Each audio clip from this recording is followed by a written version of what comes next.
Nah, bagaimana kemudian tata cara mandi wajibnya? Sekarang, yang berikutnya, yang kedua, yaitu apa tadi? Meratakan air ke seluruh badan. Yang kedua itu adalah meratakan air ke seluruh badan. Bagaimana modelnya meratakan air ke seluruh badan? Nih, kalau mandi wajib itu sunnahnya itu yang pertama. Saya lupa ingat ini. Yang pertama itu dari bawah dulu sida ini, kaki sida. Nah, Anda dulu udah siram. Setelah itu ini. Ya, disunahin. Ya, disunahin, tapi jangan dulu semuanya. Kaki dulu. Nah, Anda jurus kedi. Setelah ini apa? Kanan. Nah, tapi belum berniat di sini, belum. Nah, baru kapan dia berniat? Ketika basuhan pertama dari atas. Dia sida misalnya mandi pakai apa? Sida mandi pakai pancoran. Maka sida berniat kapan? Ketika pertama kali pancorno awek ada pancorno. Nah, ini yang kena pertama kali. Sudah. Ngombe mau mandi le telaga. Papa ada belum putus. Langsung berniat di sana. Makanya paling amanah munarak telaganda ini paling hebat mandi di sana. Nggak perlu. Semuanya udah rapi, ya kan? Mandi sekali kan jari wah. Nah, maka itu artinya meratakan air ke seluruh badan. Semua anggota badan itu wajib kena air.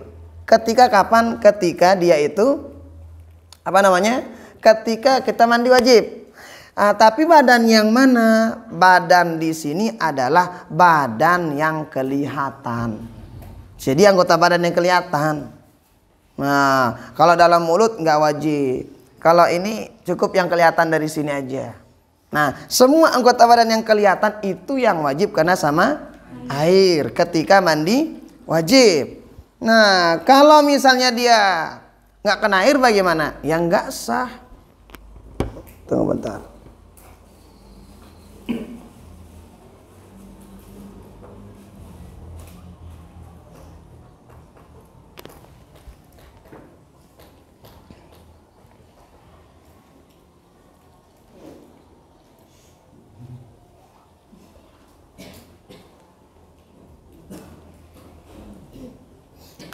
Nah, jadi itu kurang lebih yang kedua, yaitu apa? Hendaknya air itu rata ke seluruh tubuh. Nah, bagaimana dengan orang yang panjang kukunya? Airnya wajib masuk ke sini. Kuku mbembe, kuku naik ataupun kuku ima, wajib kena. Ada orang pakai tato. Gimana kira-kira hukum mandinya? Pakai tato. Hah?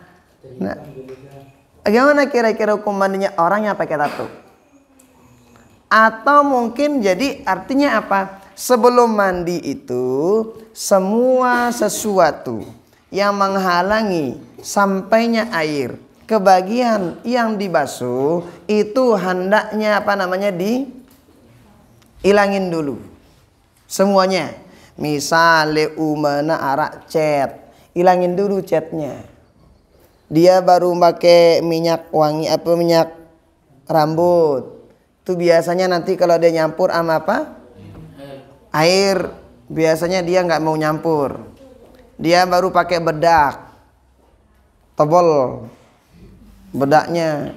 Bagaimana? Ya udah, kalau begitu modelnya maka seperti yang tadi, diapain? Dihilangkan dulu bedaknya. Dia misalnya kotek-kotek. Kotek apa kutek namanya? Kutek. Dia pakai kutek. Kadang ada orang pakai kutek itu kapan? Ketika datang bulan. Nah, dia pakai kutek. Ketika pakai kutek, maka dihilangin dulu kuteknya. Kok begitu? Iya. Kenapa? Karena kalau dia mandi pakai kutek, maka nanti air itu nggak masuk kepada kulit ataupun kuku yang kena kutek. Maka dihilangin dulu, ya iyalah. Semua apapun itu. Nah, jadi dihilangkan dulu. Apa namanya? Dihilangkan dulu apapun yang menghalangi air itu sampai kepada badan.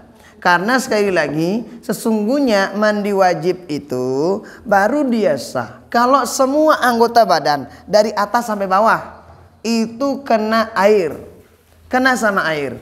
Maka semua anggota badan kita diusahakan wajib kena sama air. Nah, wajib. Bagaimana hukum pakai tato kira-kira? Bagaimana hukumnya?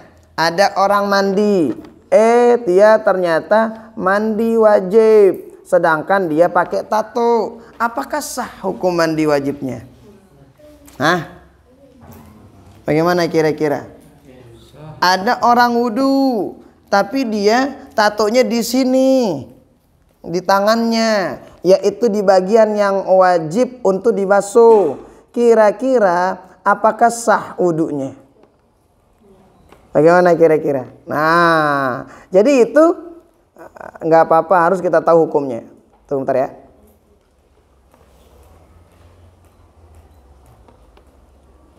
Kok nggak dapat live?